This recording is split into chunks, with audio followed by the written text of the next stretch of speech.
Le projet Faraneco, initialement, donc Ensen et GRS sont deux structures qui travaillent dans l'efficacité énergétique et on a constaté que les fours à gaz étaient de plus en plus utilisés au Maroc, mais étaient malheureusement de très mauvaise qualité.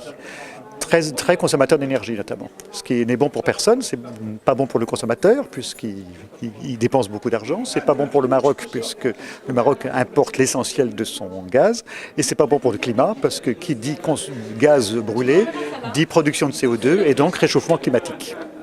Donc partant de ce constat, on a décidé d'impliquer des fabricants dans une démarche qui est d'améliorer l'efficacité énergétique de leurs fours et ensuite de convaincre les consommateurs de s'orienter vers l'achat de ce genre de fours non consommateurs de gaz, d'où le label Faraneco. Ce label Faraneco, c'est donc un label qui va permettre de distinguer ces fours économiques et de bonne qualité des fours ordinaires.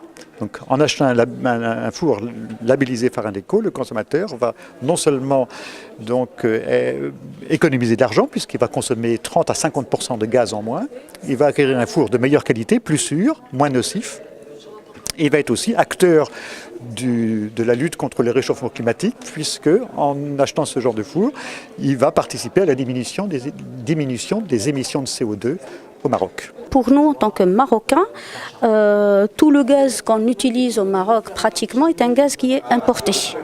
À partir de là, et vu que notre pays a fait le choix donc, de la transition énergétique, donc en tant que société civile, c'est notre participation, c'est notre empreinte en tant qu'association pour accompagner à notre échelle donc, cette transition énergétique.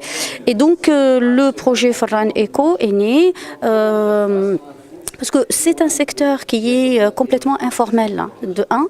C'est un secteur qui est très énergivore en matière de consommation de gaz, puisque quand vous achetez un four à gaz à pain au jour d'aujourd'hui, vous n'avez aucune idée sur la consommation que ça va vous demander, la consommation de gaz, quand par exemple vous allez vouloir l'utiliser pour par exemple cuire une certaine quantité, mettons, de pain.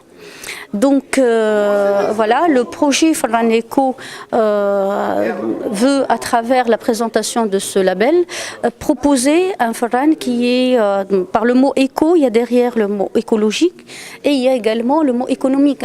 Le projet Faraneco, en fait, consiste à apporter, en fait, à un secteur, pour nous, qui est énergétivore, un secteur qui a en fait quelques problèmes au niveau de sécurité. Il y a un secteur qui présente certaines lacunes. Donc le projet Faraneco est venu pour répondre à ces carences en termes de consommation d'énergie, en termes de sécurité, en termes de d'émissions, de la contribution de ces émissions aux gaz à effet de serre.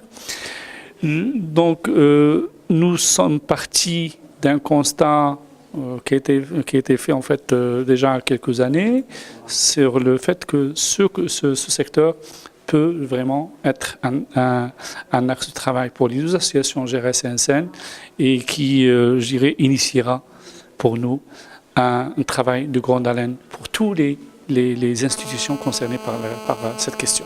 On a rejoint l'initiative Faraneco par le biais des deux associations, Ensen et GRS, et qui nous ont sensibilisés par rapport à l'aspect écologique et l'aspect économique de Faraneco. Et on a adhéré à cette idée. On a travaillé pendant 3 à 6 mois sur l'amélioration du four. Et aujourd'hui, qu'on a labellisé Faraneco. Faraneco, c'est un four qui est très bien isolé. Il représente plus de sécurité, du moment que toutes les parties n'atteignent pas un degré très important pour se brûler ou plutôt avoir un accident ménager. Et aussi, c'est un four qui répond à certaines mesures de sécurité. Aussi, les matériaux utilisés dans ce four-là sont des matériaux de qualité. Les robinets, je parle pour ma société, c'est des robinets certifiés. Et aussi, au niveau de notre société, nous, on a un deuxième projet qui a joint à Faraneco, c'est qu'on va lancer sur le marché des Faraneco émaillés pour une hygiène alimentaire optimale. Et cela va être sur le marché d'ici fin mars.